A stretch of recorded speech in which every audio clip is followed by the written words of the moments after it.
Hello दोस्त, आज आप सबके लिए रेलवे एनटीपीसी 2025 8 अगस्त थर्ड शिफ्ट का प्रश्न पत्र लेकर आए हुए हैं। चलते शुरू करते हैं। पहला प्रश्न है आपका, मगध में व्यवहारिक किसे कहते हैं?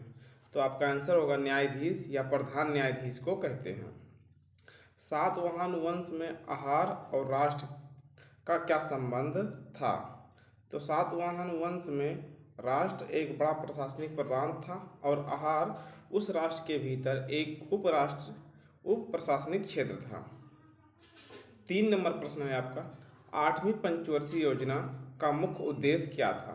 तो आठवीं पंचवर्षीय योजना का मुख्य उद्देश्य मानव संसाधन विकास के माध्यम से आर्थिक वृद्धि और सामाजिक न्याय सुनिश्चित करना था। 4 नंबर प्रश्न है आपका, फकीर सन्यासी विद्रोह किससे संबंधित है? फकीर सन्यासी विद्रोह ईस्ट इंडिया कंपनी के दमनकारी नीतियों और आर्थिक शोषण के खिलाफ बंगाल में हुआ एक सशस्त्र आंदोलन था। 5 नंबर प्रश्न है आपका, आइकियम एक्सरसाइज 2025 कहाँ आयोजित किया गया था? तो तंजानिया के डर ए सलाम के तट पर आयोजित किया गया था। 6 नंबर प्रश्न है आपका, 2025 का फ्रेंच ओपन किस शहर में आयोजित किया जाएगा? तो पेरिस में किया जाएगा। 7 नंबर प्रश्न है आपका, राष्ट्रीय जलमार्ग 10 किस नदी पर है? तो आपका राइट आंसर होगा अंबा नदी पर स्थित है। Grand old man of India किसे कहा जाता है? दादा भाई नौरोजी को कहा जाता है। 9 नंबर प्रश्न है आपका, साउथ चाइना सी किन दो देशों के बीच युद्ध के कारण प्रभावित हुआ था? साउथ चाइना सी मुख्य रूप से चीन और वियतनाम के बीच संघर्ष के कारण प्रभावित हुआ था। हाल ही में डीआरडीओ 10 नंबर प्रश्न है आपका, हाल ही में डीआरडीओ और भारतीय नौसेना द्वारा कौन सा मिसाइल लॉन्च किया गया है? तो लॉन्च किया गया है vertical launched short range surface to air missile का सफल परीक्षण किया गया है। 11 नंबर प्रश्न है आपका, ज्वालामुखी पर्वत किस रेखा पर पाए जाते हैं या किस सीमा पर पाए जाते हैं? तो ज्वालामुखी पर्वत प्रायः संवहनीय प्लेट सीमाओं और विवहनीय प्लेट सीमाओं पर पाए जाते हैं। 12 नंबर प्रश्न है आपका, डेकाथलॉन रिटेलर किस देश का है? ये फ्रांस का है। 13 नंबर प्रश्न है आपका, गुरु रामभद्राचार्य को कौन से नंबर का ज्ञानपीठ पुरस्कार मिला है? तो 58वां नंबर का मिला है इनको, 58। सती प्रथा अधिनियम कब समाप्त हुआ?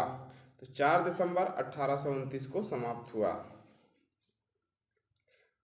15 नंबर प्रश्न है आपका, दक्षिण एशियाई मुक्त व्यापार क्षेत्र कब लागू हुआ? तो 1 जनवरी 2006 को लागू हुआ। कलमकारी पेंटिंग मुख्य रूप से किस पर की जाती है? तो कपड़े पर की जाती है। कलमकारी पेंटिंग मुख्य रूप से कपड़े पर की जाती है। 18 नंबर प्रश्न है आपका, सिमरनप्रीत कौर बराड़ ने कितने मीटर में रजत पदक जीता है? तो 25 मीटर पिस्टल में जीता है। 19 नंबर प्रश्न है आपका, सांची के स्तूप के चित्र किसको दर्शाते हैं? तो भगवान बुद्ध की जीवन की घटनाओं को दर्शाते हैं। 20 नंबर प्रश्न है आपका, कंप्यूटर के डेस्कटॉप पर वॉलपेपर बदलने के लिए आपको किस सेटिंग पर जाना होगा? तो आपका राइट आंसर है पर्सनलाइजेशन पर जाना होगा। 21 नंबर प्रश्न है आपका, अनुच्छेद 239 किससे संबंधित है? तो केंद्र शासित प्रदेशों के प्रशासन से संबंधित है। 22 नंबर प्रश्न है आपका, वर्ष 2012 में यूनेस्को की विश्व धरोहर स्थलों की सूची में इनमें से किसे शामिल किया गया था? ऐसा प्रश्न था आपका कि वर्ष 2012 के यूनेस्को की विश्व धरोहर स्थलों की सूची में इनमें से किसी को शामिल किया गया था? तो उसमें आपका राइट आंसर पश्चिमी घाट होगा। रैम का मुख्य कार्य क्या है? तो डेटा निर्देशों को अस्थायी रूप से स्टोर करना है।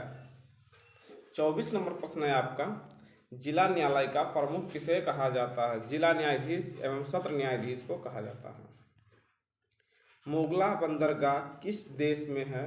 तो बांग्लादेश में है। 26 नंबर प्रश्न है आपका, 2025 में गणतंत्र दिवस का थीम क्या है? तो स्वर्णिम भारत, विरासत और विकास, यही थीम था। 27 नंबर प्रश्न है आपका, उमियम झील का अन्य नाम क्या है? तो उमियम झील का अन्य नाम है बारापानी झील।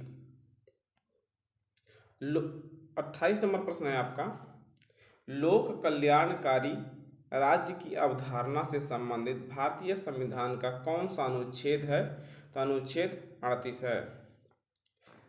राम मोहन नायडू का मंत्रालय कौन सा है? तो केंद्रीय नागर विमानन मंत्रालय है। 30 नंबर प्रश्न है आपका, योजना आयोग किस प्रकार का निकाय है? तो गैर संवैधानिक निकाय है। 31 नंबर प्रश्न है आपका, भारत में केंद्र शासित प्रदेशों का प्रशासन कौन करता है? तो राष्ट्रपति करते हैं। भारत में केंद्र शासित प्रदेशों का प्रशासन कौन करता है? तो राष्ट्रपति करते हैं। यदि जिसका भी 8 अगस्त को थर्ड शिफ्ट का एग्जाम था तो वो अपना क्वेश्चन मिला लें और कमेंट में बताएं कि आपको 31 में से आपका कितना प्रश्न सही हुआ है। और यदि आपके पास और क्वेश्चन है, यदि आपको कुछ याद है, तो हमारे इंस्टाग्राम आईडी पर दीपक वर्मा 304 पे भेज सकते हैं। यदि वीडियो आप सबको अच्छा लगा हो तो वीडियो को लाइक कीजिएगा। यदि जिसका भी थर्ड शिफ्ट का एग्जाम था 8 अगस्त को, उन लोगों को वीडियो आप ज़रूर शेयर कीजिएगा।